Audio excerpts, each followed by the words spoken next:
शिवानी प्रकरणावर हर्षवर्धन सपकाळ यांनी त्यांची भूमिका मांडली. पाहूया नेमकं काय म्हणाले ते. आता ह्याच्यात मागण्या ज्या आहेत तुम्हाला सपकाळ साहेब सांगतील. सर ते दोषमुक्त झाल्यावर त्यांचं होऊ द्या पहिले, मग नंतर बोलू.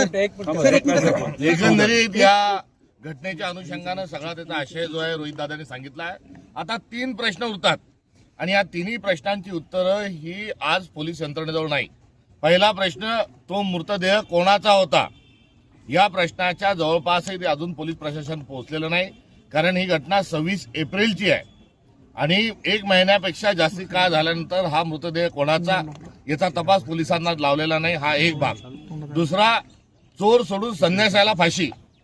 इथे तर चोर सोडून खुनी सोडून बापाला आणि भावालाच फाशी देण्यापर्यंत पोलिसांची मदत गेली होती आणि ती मदत जात असताना त्या कथित मुलीच्या वडिलांना भावांना इथे आणलं. पोलीस स्टेशनमध्ये त्यांना मारझोड झाली. त्यांच्यावर 3rd डिग्रीचा वापर केला गेला. त्यांच्याकडून खोटा कबुली जबाब लिहून घेतला गेला आणि त्यांचे पोलीस स्टेशनमध्ये गेलेले जे 20 दिवस आहे, त्यांचा झालेला जो मनस्ताप आहे, त्यांनी खाल्लेला जो मार आहे, त्यांनी एकंदरीत या संदर्भामध्ये त्यांचं झालेलं जे नुकसान आहे याला जबाबदार कोण, हा दुसरा प्रश्न आहे. आणि सर्वात महत्वाचा कळीचा प्रश्न तिसरा आहे की आता पोलीस जे आहे ही सावरासावर करते आहे. याच्यातील संघटित गुन्ह्याचा हा प्रकार आहे आणि संघटित गुन्ह्यांमध्ये जे गुंड आहेत त्या गुंडांच्या ऐवजी दुर्दैवानं या संघटित गुन्ह्यामध्ये पोलीस आहे. कारण जळगाव जामोदचं पोलीस स्टेशन हे महाराष्ट्राच्या आणि मध्य प्रदेशचा एक कॉरिडॉर झालेला आहे. महाराष्ट्रात येणारा तमाम गुटखा याच मार्गाने येतो. महाराष्ट्रात अफीमचा जो वापर येतो ती याच मार्गाने, याच कॉरिडॉरच्या माध्यमातून येतो. एवढंच नाही तर नकली दारू देखील याच मार्गाने येते आणि यासोबतच जे देशी कट्टे जे आहेत त्या देशी कट्टे देखील याच मार्गाने येतात आणि या मार्गाने येत असताना इथले जे दलाल आहेत, याचा व्यापार करणारे जे लोक आहेत, तिथे कुणी हस्तक असतील तो विषय निराळा आहे. मात्र दस्तूरखुद पोलीस यंत्रणा आणि पोलीसचं जळगाव जामोदचं पोलीस स्टेशन आणि त्यांचे संपूर्ण वरिष्ठ हे यामध्ये त्यांचा सहभाग असल्याचं या निमित्तानं पुन्हा एकदा सांगत असताना त्याचा जो संबंध आहे आणि तात्पर्य आहे तो हा आहे की कोणीतरी मोठ्या या खुनाच्या मागे कोणीतरी एक मोठी व्यक्ती आहे जिला राजकीय आश्रय आहे आणि त्या राजकीय आश्रय असणाऱ्या व्यक्तींनी केलेला जो खून आहे तो मध्य प्रदेशचे पोलीस आणि महाराष्ट्रातले पोलीस या दोघांना पोलीस म्हणत असताना मला दुःख होत आहे. मात्र हे मोक्काचे असणारे जे आरोपी आहे यांनी या मुर्द्याची विल्हेवाट लावण्याच्या अनुषंगानं हा जे मृतदेह आहे तो आपल्या जिल्ह्यामधून आणून जाळलाय. त्यामुळे यामागे एक फार मोठं कट कारस्थान हे दडलेलं आहे आणि हे प्रकरण थेट सीबीआयपर्यंत तपासाला गेलं पाहिजे अशी एकंदरीत या प्रकरणाची असणारी व्याप्ती आहे. आता यामध्ये छोट्या अधिकाऱ्यांवर कारवाई, कॉन्स्टेबलवर कारवाई अशी थातूरमातूरची कारवाई केल्या जात आहे. ही देखील एक पोलिसांची या प्रकरणाला कुठेतरी रफादफा करण्याचा हा या हत्याकांडातला दुसरा अंक हा पोलीस खेळत आहे. त्यामुळे इथले जे ॲडिशनल एसपी जे आहेत, जे IPS आहे, यांच्यापासून बुलढाण्यातल्या LCB पर्यंत आणि LCB पासून जो हा त्रिकोण आहे तो पोलीस स्टेशनपर्यंत या त्रिकोणांनी मिळून हे कांड केलेलं आहे आणि या तिघांवरही गुन्हे दाखल झाले पाहिजे. आज पोलीस प्रशासन सांगताय आम्ही बडतर्फ करतोय, आज आम्ही त्यांची डिपार्टमेंटल इन्क्वायरी करतोय. अरे डिपार्टमेंटल इन्क्वायरी वगैरे करता हा तुमचा विभागाचा भाग झाला. तुम्ही कर्तव्य बजावण्यात कसुराई केली म्हणून आपण चौकशी करत असाल. मात्र खोटे पुरावे सादर करणे, खोटी कुऱ्हाड, खोटं ज्याची हत्या केली तो सुरा खोटा सादर करणे, त्यावर फिंगरप्रिंट खोटे दाखवणे, खोटे आरोपी पकडून आणले, हा देखील एक मॅनिप्युलेशनचा आणि चुकीचे आरोपी पकडण्याचा हा फौजदारी गुन्हा आहे. या फौजदारी गुन्ह्याच्या अनुषंगानं या तपास अधिकाऱ्यावर आणि या कटात सहभागी असणाऱ्या वरिष्ठांवर ताबडतोबीनं कारवाई करावी या मागणी करतात आमचा ठिय्या आतापर्यंत हा या ठिकाणी चाललेला होता.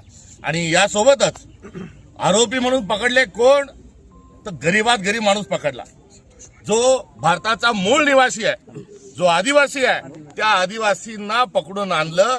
कारण त्यांचा आवाज जो आहे हा व्यवस्थेपर्यंत ऐकायचा नाही, पोचू द्यायचा प्रश्न येत नाही आणि या गरिबांना पकडल्यानंतर सॉफ्ट टार्गेट होते म्हणून आदिवासींना पकडून आणलं. आणि या आदिवासींना पकडून आणल्यावर सामाजिक न्यायाच्या भूमिकेतून आणि कायदा हा अंत्योदयाला शेवटच्या माणसाला संरक्षण देत असल्याच्या अनुषंगानं या प्रकरणातले जे पीडित आहेत हे आदिवासी असल्यामुळे या संपूर्ण तपास यंत्रणेवर अॅट्रॉसिटीचे गुन्हे दाखल करावेत या प्रामुख्यानं दीर्घ चर्चेच्या अनुषंगानं आमचा ठिया हा त्यासाठीच होता.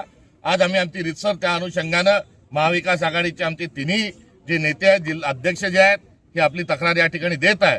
आणि यांनी जर कारवाई केली नाही तर 8 दिवसामध्ये पुन्हा राष्ट्रीय स्तरावरून या ठिकाणी नेते येतील, आदिवासी नेते येतील, काँग्रेस पक्षाचे नेते येतील, विविध आमचे मित्रपक्ष राष्ट्रवादी सगळ्यांचे आमचे नेते येतील आणि या प्रश्नांच्या अनुषंगानं आम्ही छडा लावल्याशिवाय राहणार नाही. ही असणारी एकंदरीत आमची भूमिका आहे. आणि पोलीस यंत्रणा आमच्या सगळ्या भूमिकेला आणि आमच्या सगळ्या मांडणीला हो म्हणते. आमच्या मुद्द्यांना कायदेशीर आहे का विचारल्यावर तो हो सांगतात आहे. मात्र गुन्हे दाखल करण्याकरता त्यांचा हात कापतोय. त्यांचा हात का कापतोय तर राज्याचे मुख्यमंत्री देवेंद्र फडणवीस यांचा दबाव आहे त्यांच्यावर. आणि मुख्यमंत्री देवेंद्र फडणवीसाचा दबाव असल्यामुळे या प्रकरणामध्ये योग्य आणि खऱ्या आरोपींवर गुन्हे जे आहेत हे दाखल होत नाही. आणि असे जे गुन्हे घडतात आहे या गुन्ह्याच्या अनुषंगानं महाराष्ट्राचा गृह विभाग हा पांडू हवालदार चालवतोय.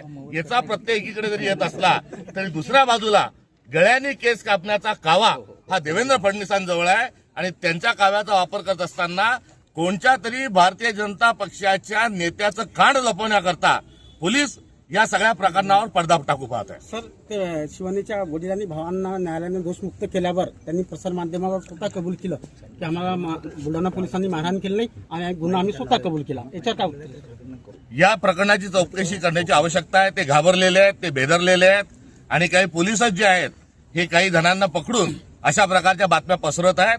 त्यामुळे पोलिसांचे हस्तक म्हणून काही मंडळी अशा प्रकारचा वस्तुस्थितीला सोडून अपप्रचार करताना आढळून येतात आहे. जेव्हा शिवानीच्या वडिलांची मुलाखत घेतल्या गेली, जेव्हा कोर्टामध्ये विचारल्या गेलं तेव्हा शिवानीच्या वडिलांनी सांगितलं की इतना बडा बडा दंडा था और मेरे को रातभर मारा. तो देखील पुरावा आणि तो देखील व्हिडिओ आपल्या सगळ्यांच्या नजरेस आहे. मात्र पोलीस तो मी नव्हेच म्हणजे आता देवेंद्र फडणवीसांना लोखोबा लोखंडे पुन्हा म्हणण्याची वेळ ही या सगळ्या प्रकरणाच्या अनुषंगानं आली आहे. राहुल गांधी येणार आहेत का? राहुल गांधी निमंत्रण देणार? राष्ट्रीय पातळीवरून या ठिकाणी जरूर या प्रकरणाला आम्ही साथ घालू. राहिला राहुलजींचा विषय घटना ज्या ठिकाणी घडली त्या ठिकाणी राहुलजी दसुरकूत 3 दिवस राहिलेले आहेत. त्यामुळे या परिसराशी त्यांची एक भावनिक नाळ आहे. भारत जोडो यात्राच्या दरम्यान डोरोमतचा नारा देत असताना त्यांनी त्या ठिकाणचा मुक्काम राहिला होता. त्यामुळे त्या ठिकाणच्या मुक्कामाच्या अनुषंगानं हे प्रकरण गांभीर्याने घेतलंय आणि उभाटा, राष्ट्रवादी काँग्रेस आणि काँग्रेस हे महाविकास आघाडी मिळून या प्रश्नाचा छडा लावल्याशिवाय आम्ही राहणार नाही. काँग्रेस आणि राहुल गांधींचं खरं तर काँग्रेस आणि राहुल गांधी यांचं आदिवासींशी मोठं नातं आहे. राहुल गांधी किंवा तत्सम नेता कुणी पीडित परिवाराची भेट घेणार आहे? मध्य प्रदेशमधील काँग्रेसचे नेते हे जरूर पीडितांकडे या ठिकाणी जाणार आहे आणि आम्ही त्यांच्याशी संपर्क साधू इच्छितो. एक दुर्दैवानं पोलिसांचा कसा दबाव आहे आणि पोलीस खरोखर कसे बदमाश आहे याचं देखील प्रत्यय आलेलं आहे. आज त्या पीडितेचा भाऊ जो आहे ही आपबीती सांगण्याकरता रोहितदादांशी त्यांनी संपर्क झाला आणि रोहितदादांनी त्यांना सांगितलं की मी येत आहे. वास्तविक पाहता ते आज इथे आले. त्या भावाची जो आर्तहाक होती त्याला साथ घालण्याकरता रोहितदादा या ठिकाणी आले आणि तो मुलीचा जो भाऊ आहे तो गावाघरून निघाला. मात्र भाजपच्या कार्यकर्त्यांनी त्याला जळगावपर्यंत पोहोचू दिलं नाही. यामध्येच बरंच काही दडलेलं आहे. त्यामुळे भाजपची दंडेलशाही, गुंडेलशाही आणि त्यांना असणारं पोलिसांचं जे सपोर्ट आहे या निमित्तानं दुर्दैवानं पुन्हा एकदा समोर आला. आज आम्ही इथं येणार हे जेव्हा पोलिसांना काल संध्याकाळी रात्री कळालं त्यानंतर काल रात्री एका एपीआयला इथं निलंबित केलं. म्हणजे कुठंतरी आम्ही इथं आलोच नसतो तर हा विषय दाबला गेला असं कुठंतरी या पोलीस अधिकाऱ्यांना इथं वाटतं. पण शेवटी मी सर्व पत्रकारांचे आभार व्यक्त करतो की हा विषय अतिशय महत्वाचा असल्यामुळे तुम्ही हा विषय लोकांपर्यंत पोहोचला, आमच्यापर्यंत आला, आमच्या कार्यकर्ते आणि पदाधिकाऱ्यांकडनं सुद्धा तो आला. पण हा विषय का महत्वाचा आहे कारण गरीब ज्यांच्याकडे दिवसाला 100 रुपये सुद्धा नसतात अशा लोकांना मुद्दामून घाबरून मारून आदिवासी समाजाच्या लोकांना आणि इतरही सर्व समाजाच्या लोकांना भीती घालून असं खोटं त्यांनी काहीतरी केलंय असं दाखवून पोलीस कुठंतरी गरिबाला जेलमध्ये टाकतात असं हे प्रकरण आता कुठंतरी उघडं झालेलं आहे.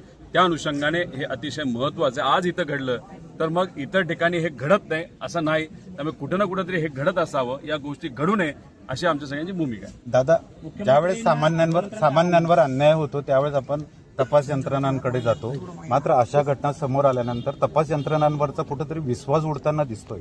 योग्य व्यक्तीला हा प्रश्न तुम्ही विचारलाय कारण अजितदादांना न्याय देण्यासाठी आम्ही प्रयत्न करतोय. 4 महिने झाले प्रयत्न करतोय.